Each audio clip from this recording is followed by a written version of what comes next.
నమస్తే, welcome to 99 TV time to ask ప్రోగ్రామ్కి స్వాగతం. సీనియర్ జర్నలిస్ట్ సాయికృష్ణ గారితో. సాయికృష్ణ గారు నమస్తే.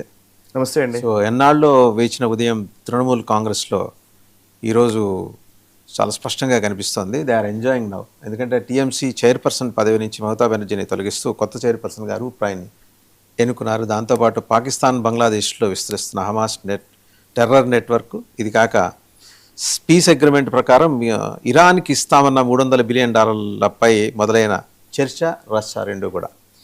సో ముందుగా టీఎంసీ చైర్పర్సన్ పదవి నుంచి మమతా బెనర్జీని తొలగించడం, ముందరేమో గౌరవ అధ్యక్షురాలు అన్నారు, అంతన్నారు ఇంతన్నారు, తీరా మోసి నువ్వు మాకు అక్కర్లేదని పంపించేశారు.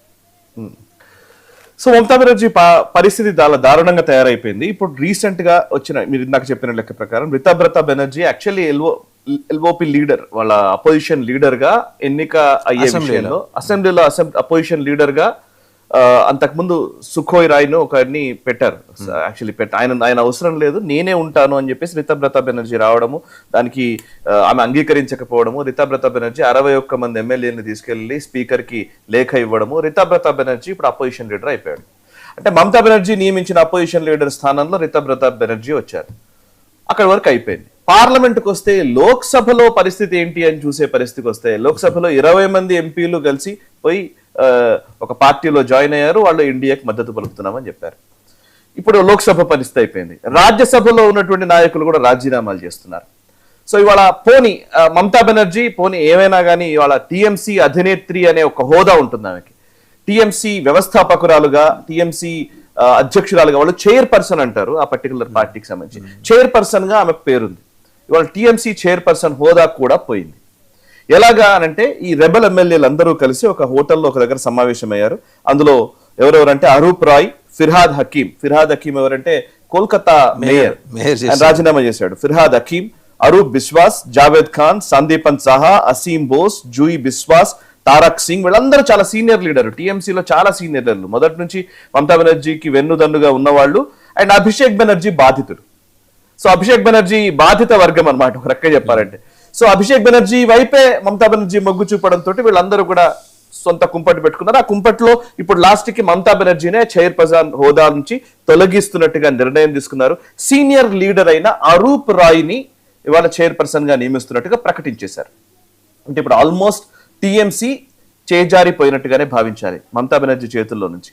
సరే, దీనికి లీగాలిటీస్ ఏముంటాయి, వాళ్ళ అంటే లీగల్ గా ఫౌండర్ కి ఏ స్థానం ఉంటుంది, కోర్టులో డిసైడ్ చేస్తాయి అవన్నీ, ఇవి ఎవరికి చెందుతాయి, కోర్టులో ఛాలెంజ్ చేస్తారు. ఇంకోటి చూసారా, మొన్న అవుట్ ఆఫ్ హెచ్డిఎఫ్సి బ్యాంక్ లో 400 crores మళ్ళీ అవును అబేయన్స్ లో పెట్టేశారు. అవును. సో అంటే బేసికల్ అంటే అబేయన్స్ లో ఉంటాయి ఇప్పుడు ఎవరికి ఇవ్వాలి డబ్బులు? అవుట్ ఆఫ్ 2000 crores 400 crores అబేయన్స్ లో పెట్టింది బ్యాంక్. కరెక్ట్. సో ఇప్పుడు అంటే ఇక్కడ సమస్య ఏంటంటే, ఒకవైపు రాజకీయంగా పని అయిపోయింది. రాజకీయంగా మమతా బెనర్జీకి ఏ పోస్టు పెట్టకపోవడము, ఆమె తీసుకునే నిర్ణయాలను అమలు పరచకపోవడము ఒక తరహా ఫెయిల్యూర్. రెండోది, ఇప్పుడు ఏం ఆలోచిస్తారంటే అసెట్స్ ఆఫ్ టీఎంసీకి ఉన్నటువంటి అసెట్స్ ఏమేమి ఉన్నాయో, భవనానికి ఎవరికి ఆ హక్కు వస్తుంది, లేదా పర్టికులర్ దానికి వాళ్ళకి వచ్చినటువంటి ఎలక్ట్రల్ ఫండ్స్ ఉంటాయి కదా, పార్టీ ఫండ్ వస్తుంది, చాలా కొన్ని కోట్ల రూపాయల ఫండ్స్ వసూలు చేసి పెట్టుకున్నారు. 2000 కోట్లు దాకా. ఇప్పుడు ఆ డబ్బులన్నీ ఎవరికి వెళ్తాయి? 2000 కోట్లు వాళ్ళ. ఇప్పుడు ఈ ఎమ్మెల్యేలు వీళ్ళందరికీ ఆలోచిస్తే, ఎమ్మెల్యేలు, ఎంపీలు, whoever it maybe, stake holders గా ఉన్నవాళ్ళు, వీళ్ళందరూ 2000 కోట్ల రూపాయల ఆస్తికి వారసులు. వీళ్ళంతా అలా ఆలోచిస్తారు లిటరల్లీ మాట్లాడితే. రేపు పొద్దున పార్టీ ఫండ్ కావాలి.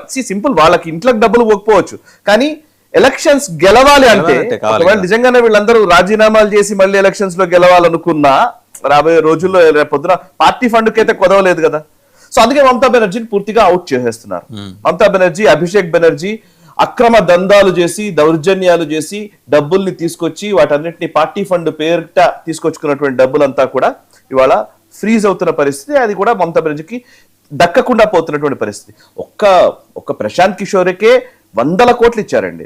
500 నుంచి 600 కోట్ల రూపాయలు ఉన్న డీల్ అంట ఒక ప్రశాంత్ కిషోర్ ఐపాక్ తోటి వీళ్ళు చేసుకున్న ఒప్పందానికి. సో ఇప్పుడు ఒక్క ఐపాక్ కే వాళ్ళు డబ్బులు ఇచ్చారు అంటే ఏ రేంజ్ లో డబ్బులు సంపాదించుంటారు. సో ఇవన్నీ పోయినాయి. ఇప్పుడు ఇంకొక సీరియస్ అంశం ఏంటి అని అంటే, మమతా బెనర్జీ ఇప్పుడు కోర్టుకు వెళ్తోంది, ఇది హక్కు నాదే అంటోంది. లేకపోతే ఇవన్నీ పక్కన పెడితే మమతా బెనర్జీకి ఇప్పుడు ఉన్న ఆప్షన్ క్లియర్ గా చెప్పాలి అని అంటే, మమతా ఒకవేళ టీఎంసీ మీద ఆమె హక్కుల్ని కోల్పోతే టీఎంసీని వదిలేసి పోయి కాంగ్రెస్ లో జాయిన్ కావడం, అదొక్కటే ఆప్షన్. ఆల్రెడీ దాని మీద చర్చలు జరుగుతున్నాయి. టీఎంసీ అధినేత్రిగా పేరున్నటువంటి మమతా బెనర్జీ ఆ పదవిని కోల్పోయిన తర్వాత ఇప్పుడు ఆమెకున్న ఆప్షన్ ఏంటి అంటే మమతా బెనర్జీపై సోనియా గాంధీని, రాహుల్ గాంధీని ఆల్రెడీ కలిశారు. అండ్ వైస్ ప్రెసిడెంట్ హోదా ఇవ్వడానికి కాంగ్రెస్ అంగీకరించినట్టుగా ఒక సమాచారము. అండ్ అభిషేక్ బెనర్జీకి నేషనల్ జనరల్ సెక్రటరీ పదవి ఇవ్వడానికి కూడా కాంగ్రెస్ పార్టీ అంగీకరించింది అనే ఒక సమాచారం. సో ఇప్పుడు మమతా బెనర్జీ వాళ్ళ బయట రోడ్ల మీదకి వచ్చి ఏదైనా ఉద్యమాలు నిర్మించాలన్నా, ప్రభుత్వ వ్యతిరేక కార్యక్రమాల్లో పాల్గొనాలన్నా, ఏదైనా చేయాలన్నా గానీ ఆమెకి వాళ్ళ క్యాడర్ లేని పరిస్థితి. క్యాడర్ లేదు. కాంగ్రెస్ పార్టీకి క్యాడర్ ఉంది కదా. కాంగ్రెస్ కి అంతో ఇంతో కాంగ్రెస్ కమ్యూనిస్ట్ లో అక్కడ ఇక్కడ ఉన్న క్యాడర్ ని బేస్ చేసుకుని ఆమె జనాల్లోకి వెళ్ళడానికి ఉపయోగపడుతుంది. అంటే న్యాచురల్ గా కూడా పాలిటిక్స్ లో ఇప్పుడు బీజేపీ క్లియర్ మెజారిటీ తోటి, బంపర్ మెజారిటీ తోటి అధికారంలోకి వచ్చింది కదా, ఇంకేం ఉండదు అని అంటే ఉండదు. వాక్యూమ్ ఎప్పుడు ఉండదు. ఎవరో ఒకరు దాన్ని తీసుకుంటారు, భర్తీ చేస్తూ ఉంటారు. బేసికలీ బీజేపీ ఉంది అని అంటే బీజేపీకి వ్యతిరేకమైనటువంటి ఒక వర్గం కూడా ఉంటది. ఆ వ్యతిరేక వర్గంని ఎవరు క్యాప్చర్ చేసుకుంటారు, ఎవరు దాన్ని లీడ్ చేస్తారు, ఎవరు ఆ వ్యతిరేకతని సొమ్ము చేసుకుంటారు అనేది రాబోయే రోజుల్లో తేలుతుంది. అందుకే ఇప్పుడు అక్కడ కాంపిటీషన్ ఎవరి మధ్య అంటే సిపిఎం ఉండింది, అటు కాంగ్రెస్, ఇటు టీఎంసీ ఉంటే టీఎంసీ కనుక ఒకవేళ అవుట్ అయిపోతే, ఒకవేళ మమతా బెనర్జీ కనుక ఈ టీఎంసీ పార్టీని వీళ్ళకి అప్పచెప్పేస్తే, సరే వీళ్ళు ఎన్ని రోజులు ఉంటారో మనకు తెలియదు. బికాస్ ఎందుకంటే ఇంతకుముందు మనం చూసాం చాలా సందర్భాల్లో, ఈవెన్ సిండికేట్ రాజకీయాలు, ఈవెన్ ఇందిరాగాంధీ పీరియడ్ దగ్గర నుంచి చాలా రాజకీయాలు మనం చూస్తూ వచ్చాం. ఏదో ఒక రెబెల్ ఫ్యాక్షన్ వెళ్ళి ఉన్నంత మాత్రాన రెబెల్ ఫ్యాక్షన్ వైపు ప్రజలు ఉంటారనే దాఖలాలు కూడా లేవు. రెబెల్ ఫ్యాక్షన్ ఈ రోజు ఉన్న పరిస్థితుల్లో 2026 నుంచి 31 వరకు కొంత కంటిన్యూ అవుతారేమో. ఈ 5 ఏళ్ల కాలంలో వీళ్ళు కంటిన్యూ అవ్వడానికి ఆస్కారం ఉంటుందేమో, యాజ్ ఎమ్మెల్యే కొనసాగుతారేమో. బట్ నిజంగా అధికార పార్టీకి ఛాలెంజ్ చేసే స్థాయికి ఈ rebel what ever the TMC existing, ఇప్పుడున్న టీఎంసీ ఏదైతే రెబెల్ గ్రూప్ తోటి ఉందో, ఇది ఛాలెంజ్ చేయగలదా అనంటే కష్టమే. అండ్ నిన్న ఇదే టైంలో బెంగాల్లో ఇంకోటి ఏం జరిగిందంటే, స్వపన్ దాస్ గుప్తా, ఆయన సీనియర్ జర్నలిస్ట్, ఆయన ఫైనాన్స్ మినిస్టర్ గా ఉన్నారు ఇప్పుడు బెంగాల్లో, బడ్జెట్ ప్రవేశపెట్టారు. 8 లక్షల కోట్ల అప్పులు ఉన్నాయంట ఇప్పటికి, 8.5 లక్షల కోట్లు. నిజానికి మనం ఆశ్చర్యంగానే ఉంటుంది ఒక రకంగా చెప్పాలంటే. ఎక్కడెక్కడికి నుంచి ఏం అప్పులు తీసుకొచ్చారో ఏమీ తెలియదు. ఒక రకంగా చెప్పాలంటే చాలా దారుణమైన స్థితిగతులు ఉన్నాయని ఆ బడ్జెట్ ప్రసంగంలో ఆయన చెప్పారు. ఆ డీటెయిల్స్ తర్వాత మనం మాట్లాడొచ్చు కానీ, బట్ బెంగాల్ని పూర్తిగా నాశనం చేసినటువంటి వ్యక్తి వాళ్ళ తన రాజకీయ ప్రస్థానమే ముగించుకునే స్థాయికి ఈ రోజు పరిస్థితులు వచ్చాయి అని అంటే చూడండి. బండ్లు ఓడలగును, ఓడలు బండ్లగును అని సామెత ఊరికే చెప్పలేదు పెద్దవాళ్ళు. మమతా బెనర్జీ వాళ్ళ దిక్కుతోచని స్థితిలో ఉన్నారు. సో ఆమె పైన నిజంగా చెప్పాలంటే ఒక ఐరనీ, ఒక బాధాకరమైన ట్రాజెడీ విషయం ఏంటి అని అంటే, మమతా బెనర్జీ మీద ఎవరికి కూడా జాలి కలగట్లే. మమతా నిజంగా ఇవాళ చూస్తే ఒక రాజకీయ పార్టీ ఇంతగా దీన స్థితిలోకి వెళుతూ ఉంటే జాలి కలగట్లే ఎవరికి. ఈవెన్ శివసేన విషయంలో అదే పరిస్థితి కనబడుతుంది. మీరు అబ్జర్వ్ చేయండి. వాళ్ళు ఒక 6 ఎంపీలు వెళ్ళిపోయారు. కొట్టానంటున్నాడు ఎవరు, షిండే 6 కొట్టానని చెప్తున్నాడు. అండ్ ఆపరేషన్ టైగర్ ఫినిష్ అయిపోయింది అని చెప్తున్నాడు. అంటే జాలి ఎందుకు కలగట్లేదు అంటే వీళ్ళు అనేక సందర్భాల్లో మోసం చేసిన వాళ్ళే. ఇప్పుడు మీరు శివసేన చూస్తే, శివసేన 2019 ఎలక్షన్స్ తర్వాత, అసెంబ్లీ ఎలక్షన్స్ తర్వాత 2019లో బీజేపీతో పొత్తు పెట్టుకుని శివసేన అధికారంలోకి వచ్చింది. శివసేన అధికారంలోకి రావడానికి బీజేపీ, అప్పుడు ముఖ్యమంత్రిగా దేవేంద్ర ఫడ్నవీస్ ఉన్నారు, దేవేంద్ర ఫడ్నవీసే ముఖ్యమంత్రి అని ఎన్నికల ప్రచారంలో చెప్పారు. ప్రీపోల్ అలయన్స్, శివసేన బీజేపీ కలిసి అలయన్స్ లో పోయాయి. సడన్ గా పోనీ నిజంగానే ఎక్కువ సీట్లు వచ్చాయి, సింగిల్ లార్జెస్ట్ పార్టీగా శివసేన నిలిచింది అంటే లేదు. అంటే 100 సీట్లు ఏమో 120 సీట్లలో పోటీ చేస్తే 50 సీట్లు 52 సీట్లు గెలిచింది. బట్ అదే స్ట్రైక్ రేటే 50% శివసేనది. అట్ బీజేపీ మాత్రం 80% స్ట్రైక్ రేట్ తో గెలిచింది, సింగిల్ లార్జెస్ట్ పార్టీగా ఉంది. కానీ ముఖ్యమంత్రి పదవి కోసం ఇదే ఉద్ధవ్ ఠాక్రే బీజేపీని వదిలేసి కాంగ్రెస్ తో కలిసి బాల్ ఠాక్రే స్ఫూర్తికి విఘాతం కలిగించి వెళ్లారు. వ్యూహాత్మక తప్పిదానికి పాల్పడ్డారు. వ్యూహాత్మక తప్పిదం అది చూడండి. ఇప్పుడు వాళ్ళు ఎక్కడికి వచ్చింది అని అంటే, అందుకే అర్నబ్ గోస్వామి లాంటి వాళ్ళైతే ఉద్ధవ్ ఠాక్రే పాపాలు అని ఒక పెద్ద సిరీసే చెప్పారు ఆయన. సో పరిస్థితి అంటే ఈరోజు ఎందుకు జాలి కలగట్లేదు శివసేన, అరే పాపం అని ఎందుకు అనిపించట్లేదు, ప్రజల్లో కూడా ఒక చిన్న ఒక జాలితో చూసే పరిస్థితి ఎందుకు రావట్లేదు అని అంటే కనుక this is a problem. So నీవు నేర్పిన విద్య నీరజాక్ష అంటారు కదా. సో మమతా బెనర్జీ చేసిన దౌర్జన్యాలకి వాటికి ఇప్పుడు 2-3 ఏళ్లలో ఏమన్నా కోలుకునే అవకాశం మీకు కనిపిస్తుందా? నాకైతే కనిపించట్లేదండి. ఎందుకంటే ఆమె యాటిట్యూడ్ మారినంత నాకైతే కనిపించట్లేదు. మమతా బెనర్జీ ఆమె చేసిన రాజకీయాలు ఈ రోజు ఒక పీక్ దశకు మొన్ననే 2026 అసెంబ్లీ ఎలక్షన్స్ లోనే చేరుకున్నాయి. ఇంకా అయిపోయింది. ఇవాళ మమతా బెనర్జీ రాజకీయాలని హర్షించే స్థాయిలో ఇంకెవరు ఉండరు. And Congress will not let her do that. If Congress లో చేరినా కూడా మమతా బెనర్జీ తన ఏదైతే స్వసిద్ధంగా ఆమెకు వచ్చినటువంటి స్టైల్ ఉందో ఆ స్టైల్ ని కంటిన్యూ చేయించాలని కాంగ్రెస్ పార్టీ కూడా డెఫినెట్లీ. సో అందుకే అన్నాను, so Mamata Banerjee kind of politics ఇక ముగిసినట్టే. ఒకవేళ మమతా బెనర్జీ తనను తాను మార్చుకొని కాంగ్రెస్ లో చేరి ఇంకేదైనా ఆమె కాంగ్రెస్ కు తగ్గ రాజకీయాలు ఏదైనా చేయాలనుకుంటే వేరు. అగ్రెసివ్ గా ఉండడం వేరు, భారత వ్యతిరేక శక్తులతో కలవడం వేరు. సో అది చాలా డిఫరెన్స్ ఉంది. ఇప్పుడు దేశంలోని చాలా రాష్ట్రాల్లో అగ్రెసివ్ లీడర్స్ ఉన్నారు, కానీ దేశ వ్యతిరేకంగా ఏ పార్టీలో వాళ్ళు చేయలేదు. వాళ్ళని ప్రజలు తిరస్కరిస్తారు, డౌటే లేదు. ఏ రాష్ట్రంలో ఈమె చేసినట్టు ఎవరు చేయలేదు. కశ్మీర్ లో మాట్లాడలేకపోతున్నారండి. ఒక్కోసారి కశ్మీర్ లో ఒక్కోసారి అడపాదడపా ఒక్కోసారి 2 సార్లు మాట్లాడతారు, కానీ అంత పూర్తి లైన్ ఏం తీసుకో. మహబూబా ముఫ్తీ కూడా ఇలా మాట్లాడలేదు. ఎప్పుడు ఎంఐఎం ఓవైసీ మాట్లాడలేదు అసలు. ఓవైసీ గారు పోస్ట్ ఆపరేషన్ సింధూర్ విదేశాలకు వెళ్ళి ఎలా పాకిస్తాన్ దునుమాడడం మనం చూసాం. అవును. సో అది ఈవెన్ మళ్ళీ ఆమె మమతా బెనర్జీ ఇంకో ప్రాబ్లం ఏంటంటే, వీళ్ళు ఎలీట్ సర్కిల్స్ లో ఉండే వాళ్ళు అద్భుతమైన రాజకీయాలు చేస్తారనుకుంటారు. అది పొరపాటు సార్. నేను అసలు ఇది చాలా సంవత్సరాల నుంచి ఉన్న ప్రాబ్లం. మనకు ఢిల్లీలో ఉన్నటువంటి లెటయన్స్ జర్నలిస్టులు చెప్పే మాటలు నిజమని నమ్మే వ్యవస్థలు చాలా డేంజరస్. ఫర్ ఎగ్జాంపుల్ మీరు యోగేంద్ర యాదవ్ ఆయన ఉన్నాడు కదా, సెఫాలజిస్ట్ పేరుతో మాట్లాడుతూ ఉంటాడు. యాప్ లో ఉండేది ఇంతకు. యోగేంద్ర యాదవ్ అనేక సందర్భాల్లో ఆయనను అన్ని మీడియా ఛానల్లో అనలిస్ట్ గా పిలుస్తారు, సెఫాలజిస్ట్ గా. ఆయనను విపరీతంగా ఆయనకు స్పేస్ ఉంటుంది, మీడియా స్పేస్ దొరుకుతుంది. ఆయన చెప్పిన ఏ ప్రెడిక్షన్ ఇప్పటివరకు నిజంగానే. అంటే వాళ్ళు చెప్పేవి నిజము అనుకుంటే పొరపాటు. సో ఇప్పుడు మహువా మైత్రా కావచ్చు, సాగరికా ఘోష్ కావచ్చు. సాగరికా ఘోష్ మాట్లాడుతున్న విధానం మనం చూస్తున్నాం.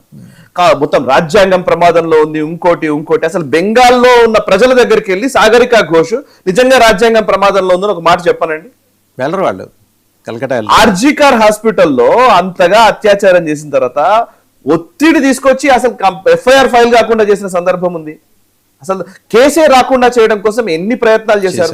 సాక్ష్యాధారాల్ని ధ్వంసం చేశారు. ప్రజలకు తెలియదు ఆ మాత్రం. సో రాజ్యాంగ విరుద్ధము, ప్రజాస్వామ్య విలువలు ఇవన్నీ ఢిల్లీలో మీడియాను అట్రాక్ట్. మమతా బెనర్జీ అనే ఒక రాజకీయవేత్త రేపొద్దున పొలిటికల్ సైన్స్ స్టూడెంట్స్కి పిహెచ్డికి పనికొస్తారు. ఎలా ఒక రాజకీయవేత్త ఉండకూడదని, ఎలా ఉండరాదు, ఎలాంటివి చేయరాదు అని చెప్పుకోవడం కోసం. నెక్స్ట్ సబ్జెక్ట్లోకి వెళ్తే, పాకిస్తాన్ బంగ్లాదేశ్లతో పాటు హమాస్ టెర్రర్ నెట్వర్క్ భారత్లో కూడా విస్తరిస్తోంది. ఇక్కడ భారీ దాడులకు కుట్ర జరుగుతోంది. హమాస్ గురించి మాట్లాడాలంటే ఆపరేషన్ సింధూర్ అప్పుడు వాళ్ళు చేసిన మోడస్ ఆపరెండి కంప్లీట్గా హమాస్ మోడస్ ఆపరెండి. సో ఆ రోజే దానికి బీజం పడింది. ఈ పాటికి పెనట్రేట్ అయి ఉంటారేమో ఈ స్లీపర్ సెల్స్ వాళ్ళు అనే ఒక అనుమానం. ఏమంటారు? అక్టోబర్ 7 అటాక్స్ ఇజ్రాయెల్ మీద జరిగిన దగ్గర నుంచి కూడా హమాస్ నెట్వర్క్ మీద ఒక రకంగా చెప్పాలంటే ప్రపంచవ్యాప్తంగా ఒక్కసారిగా అన్ని ఇంటెలిజెన్స్ ఏజెన్సీస్ కూడా దృష్టి సారించాయి. అప్పటిదాకా హమాస్ మోడస్ ఆపరెండి తెలుసు, కానీ ఈ రేంజ్లో అంటే ఇజ్రాయెల్ మీద దాడి చేసి ఇజ్రాయెల్లో ఉండేటువంటి ప్రజలని తీసుకొని వెళ్ళి వాళ్ళని కిడ్నాప్ చేసి ఆల్మోస్ట్ లెక్క చెప్పాలంటే హాస్టేజ్లో పెట్టుకొని వాళ్ళ ద్వారా వాళ్ళ డిమాండ్లను ముందు పెట్టడం. గతంలో చాలాసార్లు ఈ ఇజ్రాయెల్ విషయంలో, ముఖ్యంగా ఇజ్రాయెల్ విషయంలో ఎప్పుడు కూడా టెర్రరిస్ట్ అటాక్స్ మనం ఆపరేషన్ ఎంటబే దగ్గర నుంచి చాలాసార్లు అమాయక ప్రజల్ని ఎత్తుకెళ్ళిపోతారు, జ్యూస్ ని వాళ్ళని తీసుకుంటారు, బందీలుగా పెట్టుకొని వాళ్ళు డిమాండ్స్ పెడతారు. డిమాండ్స్కి అనుగుణంగా టెర్రరిస్ట్లను రిలీజ్ చేయమని చెప్తూ ఉంటారు. సో ఇజ్రాయెల్ ఎప్పుడు కూడా ఆ టెర్రరిస్ట్లను రిలీజ్ చేయదు. దాదాపుగా ఒక 2 సందర్భాల్లో రిలీజ్ చేసినప్పటికీ కూడా చాలా వరకు వీళ్ళు కౌంటర్ ఆపరేషన్స్ చేసి ఆ ఉగ్రవాదుల్ని చంపడమే చూస్తాం. ఆపరేషన్ ఎంటబే అని మనకు చాలా హిస్టారికల్ అంశం. అది ఇంటెలిజెన్స్ ఏజెన్సీస్ వ్యవస్థలో 1970s లో జరిగింది. అది అంటే సరే ఆ డీటెయిల్స్ మనకు ఒక్కర్లేదు. ఇప్పుడు బందీలుగా పెట్టుకున్నటువంటి వాళ్ళని ఒక వేరే దేశానికి వెళ్ళి వాళ్ళు రాత్రికి రాత్రి ఆపరేషన్ నిర్వహించి అక్కడ నుంచి బందీలుగా ఉన్న వాళ్ళని విడిపించుకొని వచ్చారు, టెర్రరిస్ట్లను చంపేశారు. అది ఇజ్రాయెల్ చేయగలిగింది. సో ఇజ్రాయెల్ అంబాసిడర్, భారతదేశానికి ఉన్నటువంటి అంబాసిడర్ రువాన్ అజార్ అనే వ్యక్తి, ఆయన మొన్న ఎన్డీటీవీకి ఇచ్చినటువంటి ఒక ఇంటర్వ్యూలో, ఆదిత్య రాజ్ కౌల్తో ఇచ్చినటువంటి ఇంటర్వ్యూలో ఒక కీలకమైన వ్యాఖ్య చేశారు. కీలకంగా అంటే చాలా అంశాలు ఆయన చెప్పారు. అందులో ఉన్నది ఏంటంటే మేజర్గా హమాస్ నెట్వర్క్ ఇజ్రాయెల్ మీద దాడి చేసినటువంటి హమాస్ గాజా స్ట్రిప్ మీద జల్లడబెట్టం, గాజా స్ట్రిప్ మీద పూర్తిగా ఇజ్రాయెల్ బాంబుల వర్షం కురిపించింది. సో హమాస్ పాకిస్తాన్ లింకులు ఈ మధ్య కాలంలో విపరీతంగా పెరిగాయి. అండ్ ఆపరేషన్ సింధూర్ తర్వాత కూడా మీరు ఆపరేషన్ సింధూర్ జరిగిన సందర్భంలో పహల్గామ్ అటాక్ కి ముందు అంటే పోయిన సంవత్సరం 2025 ఫిబ్రవరి నెల మార్చి నెల ఆ టైంలో కశ్మీర్ సాలిడారిటీ డే అని చేశారు. పిఓజేకేలో కశ్మీర్ సాలిడారిటీ డేకి పిఓజేకేలో హమాస్ అగ్రనేతలు హాజరయ్యారు. సో పాకిస్తాన్ లో ఇప్పుడు ఈవెన్ మురిడ్కేలో మనము పహల్గామ్ అటాక్ జరిగిన తర్వాత ఆపరేషన్ సింధూర్ టైంలో మురిడ్కే మసీద్ మదర్సా మీద దాడి చేశాం మనం. అక్కడ టెర్రరిస్ట్ క్యాంప్ ఉంటే ఆ టెర్రరిస్ట్ క్యాంప్ లో హమాస్ ఉగ్రవాదులు కూడా ఉన్నారు. సో హమాస్ నెట్వర్క్ కి సంబంధించినటువంటి అంటే గాజా స్ట్రిప్ లో మేజర్ గా మిడిల్ ఈస్ట్ లో వెస్ట్ ఏషియాలో కార్యకలాపాలు నిర్వర్తించేటువంటి హమాస్ ఉగ్రవాదులు పాకిస్తాన్ లో ఏం చేస్తున్నారు, పాకిస్తాన్ లో ఎటువంటి టెర్రర్ యాక్టివిటీస్ కి వాళ్ళు పాల్పడుతున్నారు అనేది మేజర్ అంశము. సో అసీం మునీర్ పాకిస్తాన్ కేంద్రంగా వాళ్ళు టెర్రర్ యాక్టివిటీస్ ని ఎక్స్పాండ్ చేసుకోవడానికి అక్కడికి వచ్చుంటారేమో. రెండు ఉన్నాయి. హమాస్ టెర్రర్ యాక్టివిటీస్ ని పెంచుకోవడం కోసం పాకిస్తాన్ ఉగ్రవాదులకు శిబిరం కదా, అక్కడ ఎవరైనా ఉండొచ్చు కదా. లష్కర్ తైబా అక్కడే ఉంటుంది, అల్ ఖైదా అక్కడే ఉంటుంది, జైషే మహమ్మద్, హిజ్బుల్ ముజాహిదీన్, ఇప్పుడు ఈవెన్ హమాస్ అందరికీ వాళ్ళు అకామిడేట్ చేస్తారు. పాకిస్తాన్ ప్రభుత్వం మంచిగా అకామిడేట్ చేస్తుంది కదా వీళ్ళకి. సో ఆ అకామిడేట్ చేయడం కోసం వీళ్ళు ఇక్కడికి వచ్చి ఉంటున్నారు. ఒకటి. రెండో పాయింట్ ఏంటంటే అంబాసిడర్ మీరు చెప్పారు కదా, మాట్లాడుతున్నారా? ఓకే. సో ఆయన చెప్పిన దాని లెక్క ప్రకారం అంటే హమాస్ లో నెట్వర్క్ పెంచుతూ ఉన్నారు. ఆపరేషన్ సింధూర్ తర్వాత చాలా మంది హమాస్ ఉగ్రవాదులు పాకిస్తాన్ లో ఉన్నట్టుగా తెలుస్తోందని. హమాస్ కు ఉన్నటువంటి ఒక కీలకమైనటువంటి వాళ్ళ స్ట్రాటజీ ఉంది. ఆ స్ట్రాటజీ ఏంటంటే వాళ్ళు ఏం చేస్తారంటే సొరంగాలు తవ్వడంలో వాళ్ళు దిట్టలు. సో బేసికలీ హమాస్ నెట్వర్క్ అంతా కూడా అట్లనే చేస్తుంది. ఇజ్రాయెల్లో కూడా మొన్న వచ్చినప్పుడు ఎట్లా చేశారు వాళ్ళు, గాజా నుంచి ఎన్నో సొరంగాల ద్వారా ఇజ్రాయెల్కి సొరంగాలు తవ్వి అక్కడికి వచ్చి ఇక్కడ విధ్వంసం సృష్టించి వెళ్ళిపోవడం. సో అట్లా ఒకదాన్ని మూసేస్తే ఇంకో దగ్గర నుంచి వస్తారు. మీరు ఇజ్రాయెల్ ఏం చేసిందంటే చాలా వరకు సొరంగాల్లో నీళ్లు వదులుతారు విపరీతంగా, చచ్చిపోయేటట్టు రకరకాల ఎన్నో ఫాగ్ పెట్టిన సందర్భాలు ఉన్నాయి, ఎన్నో చేసిన సందర్భాలు ఉన్నాయి. అయినా కూడా అవి ఆ సొరంగ యుద్ధం అంటారు దాన్ని, ఆ టన్నల్ వార్ఫేర్. ఆ టన్నల్ వార్ఫేర్ లో హమాస్ కి మంచి పట్టు ఉందన్నమాట. సో ఇప్పుడు మన భయం ఏంటి అని అంటే ఈవెన్ మన పిఓజేకే కానివ్వండి, ఇటు మన రాజస్థాన్ ఎడారి ప్రాంతాల్లో కానివ్వండి, మన బార్డర్ ఏరియాస్ లో టన్నల్స్ నిర్మిస్తున్నారా ఆల్రెడీ? దీని మీద ఆల్రెడీ ఇంటెలిజెన్స్ ఏజెన్సీస్ పనిచేస్తున్నాయి కూడా మనకు. ఎందుకంటే వాళ్ళు ఏం చేస్తారంటే టెర్రరిస్ట్ ఉన్నాయి కదా సొరంగాలు బంగ్లాదేశ్ నుంచి ఒకవైపు. అందుకే ఇప్పుడు బిఎస్ఎఫ్ చాలా కీలకం. అందుకే అంటున్నాను నేను ఈ ఎలక్షన్స్ ఎలాగైనా గెలవాలన్నది ఎందుకు ఇంపార్టెంట్ అని అంటే అందుకు ఇంపార్టెంట్. ఇటు బంగ్లాదేశ్ నుంచి ఇటు పాకిస్తాన్ నుంచి రెండు వైపుల నుంచి కూడా హమాస్ అటాక్స్ చేయడానికి ప్లాన్ చేస్తోంది అనేది మనకు తెలుస్తున్నటువంటి విషయం. ఈవెన్ మొన్న ఢిల్లీ అటాక్ జరిగింది చూసారా మీరు, ఢిల్లీ అటాక్ జరిగిన దానికి కూడా హమాస్ తో లింకులు ఉన్నాయి. హమాస్ కి పనిచేసిన వాడే టర్కీలో కూర్చొని హ్యాండ్లర్ గా వ్యవహరించాడు వీళ్ళకి. సో హమాస్ పాత్ర ఈ మధ్య పెరుగుతోంది. ఈ అల్ ఖైదాలు, లష్కర్ తోయిబాలు వీటికి తోడు ఇప్పుడు హమాస్ కూడా చేరింది. సో అందుకు ఇప్పుడు భయంకరంగా ఉన్నటువంటి అంశం ఇజ్రాయెల్ అంబాసిడర్ చెప్పినటువంటి విషయం ప్రకారం. అఫ్ కోర్స్ ఇవన్నీ మన ఏజెన్సీస్ కి తెలియక కాదు, అన్ని తెలిసే ఉంటాయి. అజిత్ దోవల్ గారి నేషనల్ సెక్యూరిటీ అడ్వైజర్ కింద ఉన్నటువంటి అనేక విభాగాల్లో మనకు ఆల్రెడీ వాళ్ళ మీద దృష్టి పెడుతున్నానని నేను అనుకుంటున్నాను. అండ్ ఇంకొక పాయింట్ ఉందండి, అసీం మునీర్ మొన్న మధ్యన ఒక స్టేట్మెంట్ ఇచ్చాడు. ఈసారి జరిగే దాడి ఈస్ట్ నుంచి చేస్తామంటున్నాడు, అంటే బంగ్లాదేశ్ వైపు నుంచి యుద్ధం చేస్తామంటున్నాడు. ఓవైపు బంగ్లాదేశ్ వైపు నుంచి యుద్ధం చేస్తామంటున్నాడు, ఇంకోవైపు బంగాళాఖాతంలో సబ్మెరైన్ దింపుతామంటున్నారు. అంటే ఇప్పుడు రెండు వైపుల నుంచి మనకు ముప్పు పొంచి ఉంది. ఈ ముప్పుని ఎలాంటి ముప్పు వస్తుంది, ఏం జరుగుతుందో మనం చూడాలి. ఇప్పుడు రాబోయే రోజుల్లో ఏంటంటే ఇప్పుడు మనం అమర్నాథ్ యాత్ర చేసుకోబోతున్నాం. టెర్రరిస్ట్ యాక్టివిటీస్ పెంచే అవకాశం ఉంది. ఓవైపు టెర్రరిస్ట్ దాడులు జరిగే అవకాశం ఉంటుంది. దానికి రిటాలియేట్ చేస్తే అంటే రెండు స్ట్రాటజీస్ ఉంటాయి ఇక్కడ. ఒకటి, వాళ్ళు ఎప్పుడు కూడా డైరెక్ట్ యుద్ధంలోకి దిగరు. ఖ్వాజా ఆసిఫ్ చెప్పినట్టుగా మేము యుద్ధం చేస్తామని అన్నట్టుగా ఆయన నేరుగా యుద్ధం చేయరు, వాళ్ళు ప్రచ్ఛన్న యుద్ధం చేస్తారు. దాన్ని మామూలుగా ప్రాక్సీ వార్ అంటాం కదా. సో ప్రాక్సీ వార్ ఎలా చేస్తారంటే వాళ్ళ మొదటి నుంచి ఉన్న డాక్టరీన్ అదే. పాకిస్తాన్ ఎప్పుడు యుద్ధం చేస్తే గెలవలేదు. 1971 వార్ తర్వాత జుల్ఫికర్ అలీ భుట్టో ఏం చెప్పాడంటే వి బ్లీడ్ ఇండియా విత్ 1000 కట్స్ అన్నాడు. అంటే 1000 కోతలు కోసి ఈ దేశాన్ని రక్తమోడేలా చేస్తాము అనేది పాకిస్తాన్ పాలసీగా పెట్టుకుంది. సో ఆ పాలసీలో భాగంగా వాళ్ళు టెర్రరిస్టులను లోపలికి పంపించి ఇక్కడ టెర్రరిస్టులతోటి విధ్వంసం సృష్టిస్తూ వస్తూ ఉంటారు. అక్కడక్కడ అడపాదడప బాంబులు పేలుస్తూ ఉంటారు. అయితే మోదీ గవర్నమెంట్ ఉంది కాబట్టి మోదీ ఖచ్చితంగా రిటాలియేట్ చేస్తాడు. మోదీ ఊరుకోడు కదా. ఇంతకుముందు ఊరి అటాక్ జరిగినప్పుడు మనం సర్జికల్ స్ట్రైక్స్ చేసాం, మన పుల్వామా అటాక్ జరిగినప్పుడు బాలాకోట్ ఎయిర్ స్ట్రైక్స్ చేసాం, పహల్గామ్ చేస్తే ఆపరేషన్ సింధూర్ చేసాం. సో ఈసారి టెర్రరిస్ట్ అటాక్ జరిగితే రిటాలియేట్ చేస్తే భారతదేశం ఏదైతే దాడికి దిగుతుందో ఆ దాడికి దిగినప్పుడు సమర్థవంతంగా ఉండడం కోసం ఇప్పుడు బే ఆఫ్ బెంగాల్లో మేము సబ్మెరైన్స్ పెడతామనడము, బంగ్లాదేశ్ తో మిలిటరీ ఒప్పందాలు చేసుకోవడము, చైనాకు సంబంధించిన ఎక్విప్మెంట్ ని పెంచుకోవడము, టర్కీ డ్రోన్లను తెచ్చుకోవడం, దానికోసమని వాళ్ళు ఆల్రెడీ రెడీ అవుతున్నారు. సో ఇప్పుడు ఫస్ట్ టెర్రరిస్ట్ అటాక్స్ జరగడానికి ఇక్కడ ప్లానింగ్ విపరీతంగా జరుగుతుంది. నాకు ఇంకొక రిపోర్ట్ కూడా వచ్చింది, గత 6 నెలలు 7 నెలల్లోనే సుమారు 100 మంది టెర్రరిస్టులను పట్టుకుంటున్నారు. టెర్రరిస్ట్ లింకులు ఉన్న వాళ్ళని చాలా మందిని అరెస్ట్ చేస్తున్నారు, ఇంక్లూడింగ్ విజయవాడ, హైదరాబాద్, ఈవెన్ ఢిల్లీ, రాంచీ, అటు యూపీ, చాలా ప్లేసుల్లో అరెస్ట్ చేస్తున్నారు. Tier 3 cities like Kakinada, Vizianagaram నుంచి కూడా పికప్ చేస్తున్నారు.